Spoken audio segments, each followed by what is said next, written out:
Many Catholics, as well as all churches that have joined with Rome in the last century, know all too well about what true Bible students declare to be a strange doctrine put forth by the Church of Rome called original sin.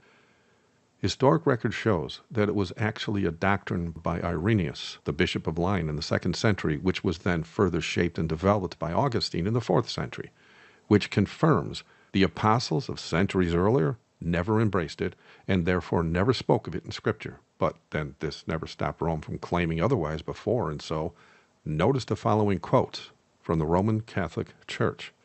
It says, "The Church has always taught that the overwhelming misery which oppresses men and their inclination towards evil and death cannot be understood apart from their connection with Adam's sin, and the fact that he has transmitted to us a sin which we are all born afflicted, a sin which is the death of the soul. Because of this certainty of faith, the Church baptizes for the remission of sins tiny infants who have not committed personal sin.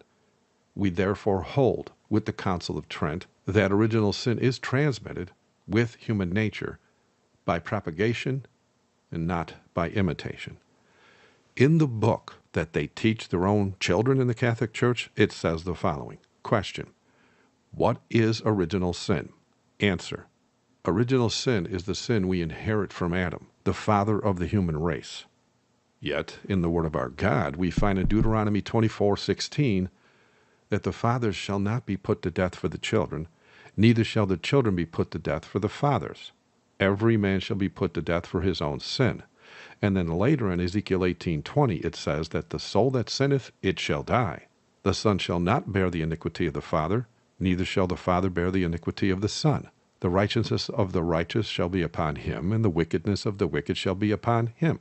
In other words, the Bible clearly says that the Roman Catholic doctrine of original sin is not of God. And if it is not of God, then it can only be of the poisoner of souls, or the devil himself.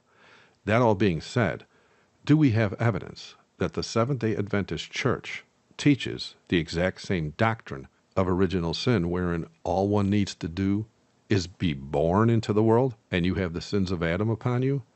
Notice this from a publication that was put forth and authorized by the North American Division of the Seventh-day Adventist Church on page 118. We are born sinful and subject to death prior to law-breaking. Clearly, Adam's sin affected the race, and then they say that's what constituted them as sinners. And then in an adult Sabbath School Quarterly from January 23rd, 1983, on page 35, it literally says we are born sinners. Thank you for watching. God bless.